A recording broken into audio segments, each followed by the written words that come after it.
नमस्कार मैत्रिणींनो, स्वागत आहे तुमचे आपल्या यूट्यूब चॅनलवर। आज पुन्हा एकदा तुमच्या आमच्या आवडीची मालिका ठरलं तर मग या मालिकेचा एक नवीन एपिसोड घेऊन आलेली आहे आणि आजचा एपिसोड खूपच धमाकेदार असणार आहे। कारण ज्या गोष्टीची आपण गेले 2 वर्षापासून वाट पाहत आहोत ती गोष्ट आता घडताना दिसत आहे। तर नेमकं काय घडत आहे हे जाणून घेण्यासाठी आजचा एपिसोड शेवटपर्यंत पहा। तर बघा, एपिसोडच्या सुरुवातीलाच आपल्याला सायली आणि अर्जुन त्यांच्या बेडरूममध्ये झोपलेले पाहायला मिळत आहे। तर थोड्याच वेळाने लगेचच सायली थोडी बेचैन होताना दिसत आहे। सायलीला काहीतरी स्वप्न पडताना आपल्याला पाहायला मिळत आहे। तर आता सायलीला जे स्वप्न पडलेलं आहे ते खरं तर प्रतिमाचं आहे। आता प्रतिमा म्हटलं तर सायलीचीच आई आहे, पण हे सायलीलाही ठाऊक नाही आणि प्रतिमालाही ठाऊक नाही। पण सायलीला स्वप्नामध्ये असं काहीतरी दिसतं की ते पाहून ती अतिशय घाबरते। जणू काही प्रतिमा सायलीला आवाज देत आहे आणि म्हणत आहे की मला वाचव, मला वाचव। आणि सायली प्रतिमाला हात देते, पण प्रतिमा तिचा हात पकडत नाही। आणि असं काहीतरी भयंकर घडताना तिला स्वप्नात दिसतं आणि ती अगदी धाडकन जागी होते आणि प्रतिमा आत्या असं म्हणू लागते। आता तिचा आवाज ऐकल्यानंतर अर्जुनही जागा होतो। अर्जुन तिला पटकन पाणी प्यायला देतो आणि तिला थोडं शांत करतो। सायली म्हणते की प्रतिमा आत्याला मला फोन करायलाच हवा, नक्कीच काहीतरी अडचणीत प्रतिमा आत्या आहे असं मला तरी वाटत आहे। मग अर्जुन सांगतो, अगं वेळ काळ तरी बघ, किती वाजले आहे, त्यामुळे तुला जे काही विचारायचं आहे ते तू उद्या सकाळी विचार, आता एवढं रात्रीचं फोन करणं बरं नाही। आणि मग सायली म्हणते की हो, तुमचंही बरोबर आहे, ठीक आहे, मी सकाळी उद्या फोन करते। आता हे सगळं काही रात्री घडलेलं असतं आणि दुसऱ्या दिवशी सकाळ होते। तर दुसऱ्या दिवशी जेव्हा सकाळ झालेली आहे तेव्हा डायरेक्टच आपल्याला प्रतिमा, रविराज आणि तिचे घरातले जे काही आहे ते सगळं आपल्याला पाहायला मिळत आहे। प्रतिमा तिच्या बेडवर अगदी शांत बसलेली आहे।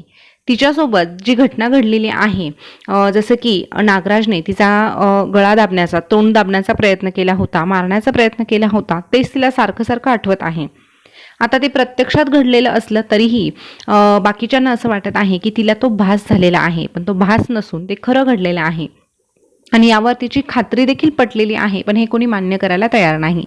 आता तिला सारखं तेच आठवत असतं। तेव्हा रविराज तिची समजूत काढतो की अगं थोडंसं काहीतरी खाऊन घे, आणि रविराज तिला खाण्यासाठी आग्रह तर करतोच, पण आता त्या धक्क्यातून तू सावर असं देखील सांगत असतो।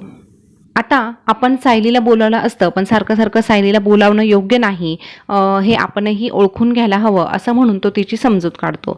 आता त्यानंतर आपल्याला थेट कोर्टामध्ये भेटायला जायचं आहे, कारण कोर्टामध्ये आज असं काहीतरी धमाकेदार घडणार आहे ज्याने सायली आणि अर्जुनला तर आनंद होणार आहे, पण जी साक्षी आहे आणि जो महिपत आहे त्यांना मात्र खूप मोठा धक्का बसणार आहे।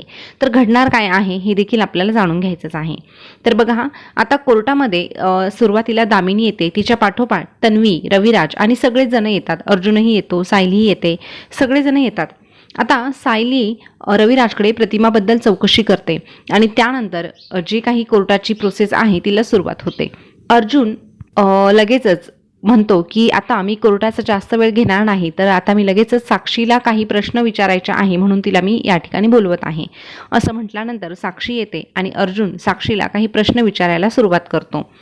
आता साक्षी थोडीशी घाबरलेलीच असते की आता हा काय विचारणार, पण तरीही ती मात्र धिटाने उत्तर द्यायला तयार असते, कारण तिला माहीत आहे की आपली केस दामिनी लढत आहे आणि दामिनी काही साधीसुधी वकील नाही, ती आपल्याला हरू देणार नाही असं तिचा ठाम विश्वास असतो। आता अर्जुन म्हणतो की मी तुम्हाला एकच रिक्वेस्ट करतो की तुम्ही आज तरी इतकंच म्हणा की मी जे काही बोलेल ते खरं बोलेल। आता असं बोलल्यानंतर दामिनी लगेचच उठते आणि म्हणते की अर्जुन, तुम्ही माझ्या क्लायंटला असं मानसिक त्रास देऊ शकत नाही, असे प्रश्न तुम्ही विचारू शकत नाही। तर अर्जुन म्हणतो, अहो मी जे काही बोलत आहे ते खोटं बोलत नाही, कारण प्रत्येक वेळेस आपण ते सिद्ध केलेलं आहे असं म्हटल्यानंतर जज साहेब पुढे अर्जुनला बोलण्यासाठी परवानगी देतात। आता अर्जुन साक्षीला एक प्रश्न विचारू लागतो। तसं इकडे प्रियाही घाबरते, कारण प्रियाला असं वाटतं की आता अर्जुन खूपच कॉन्फिडेंटली बोलत आहे आणि त्याच्याकडे नक्कीच असा काहीतरी पुरावा असेल ज्याने साक्षी अडचणीत येईल, आणि एकदा की साक्षी अडचणीत आली की आपणही अडचणीत येऊ, म्हणून ती घाबरलेली असते। पण नागराज तिची समजूत काढतो आणि तिला म्हणतो की अगं बाई, जरा चांगला विचार काहीतरी कर, जेणेकरून सगळं काही चांगलं घडेल। आता अर्जुनला साक्षीचं एक व्हिजिटिंग कार्ड सापडलेलं असतं, त्यावर बुटीकचा ॲड्रेस लिहिलेला असतो आणि मग तो म्हणतो की हे जे व्हिजिटिंग कार्ड आहे ते मला आश्रमामध्ये सापडलं होतं आणि हे 100% साक्षीचंच आहे। यावर दामिनी हसते आणि म्हणते की तुम्ही कुठलंही व्हिजिटिंग कार्ड उचलून आणाल आणि ते साक्षीचं आहे असं सांगाल तर यावर कोर्ट विश्वास ठेवू शकत नाही. अर्जुन देखील थोडासा गोंधळून जातो, कारण आश्रमामध्ये एकदा आग लागली होती आणि त्या आगीमध्ये सगळं काही जळून राख झालेलं होतं. म्हणून आता तो या प्रश्नाचं उत्तर काय द्यायचं हे सांगण्यासाठी थोडासा गोंधळलेला असतो. पण तितक्यातच एक पोलीस इन्स्पेक्टर येतात आणि मग पोलीस इन्स्पेक्टरला प्रश्न विचारण्यासाठी अर्जुन पुढे बोलावतो.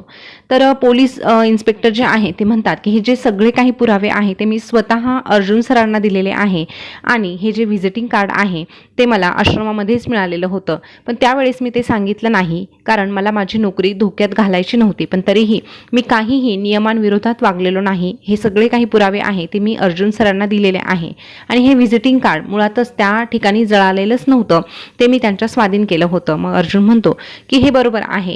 आता आश्रमामध्ये हे जे व्हिजिटिंग कार्ड पडलेलं होतं ते साक्षीचंच आहे. हे कशावरून सांगतोय तर बघा, ह्या बुटीकमध्ये मी जाऊन आलो, तिथे साक्षीचं येणं जाणं असायचं. तिथे तिच्या नावची बिलं देखील मला सापडलेली आहे. असं म्हटल्यावर मात्र आता दामिनीला देखील शॉक बसलेला आहे. नागराज आणि महिपत तसंच प्रिया देखील खूपच घाबरलेले आहे, कारण आता हा खूप मोठा पुरावा त्यांच्या हाती लागलेला आहे. आणि आता महिपत म्हणतो की याचा अर्थ आश्रमामध्ये सगळं काही जळून राख झालेलंच नाही, या व्यतिरिक्त अजून दुसरा तर पुरावा नसेल ना, असा धाक आता नागराजला त्यासोबतच तन्वी आणि महिपतला देखील पडलेला आहे. आणि अगदी तसंच झालेलं आहे. आता पुढच्या एपिसोडमध्ये आपल्याला पाहायला मिळणार आहे की जे पेंडंट आपल्याला ही केस जिंकण्यासाठी मदत करणार आहे ते पेंडंट आता साक्षीने घातलं आहे की नाही हे पडताळून पाहण्यासाठी खऱ्या अर्थाने पुढची कारवाई होणार आहे. आता कालच्या एपिसोडमध्ये आपण पाहिलं होतं की अर्जुन एक वेश परिधान करून साक्षीच्या घरी गेला होता आणि तिला सांगितलं होतं की तू तुझ्या आईची एखादी आठवण तू गळ्यामध्ये घाल, जसं की पेंडंट वगैरे. आणि अगदी साक्षीने तसंच केलेलं आहे. तिने ते पेंडंट घातलेलं आहे आणि त्याचा जो तुकडा आहे तो मात्र आपल्या सायलीच्या हाती लागलेला आहे, जो की खूप मोठा पुरावा असणार आहे हे सिद्ध करण्यासाठी की तो पेंडंट जे आहे ते साक्षीचा आहे. तर उद्याच्या एपिसोडमध्ये आपल्याला हे सगळं पाहायला मिळणार आहे. त्यामुळे उद्याचा एपिसोड खूपच मजेशीर ठरणार आहे. आता साक्षी जेव्हा हे पेंडंट पाहणार आहे, तो हरवलेला तुकडा पाहणार आहे, तेव्हा मात्र तिच्या पायाखालची जमीन सरकणार आहे. आणि पुढे काय होणार आहे, दामिनी काय म्हणणार आहे हे पाहणं खरंच खूपच मजेशीर ठरणार आहे. त्यामुळे आजचा हा एपिसोड तुम्हाला आवडला असेल तर लाईक करा, सबस्क्राईब करा आणि बेल बटन देखील प्रेस करून ठेवा, जेणेकरून उद्याचा एपिसोड तुमच्यापर्यंत लवकर पोहोचेल. धन्यवाद.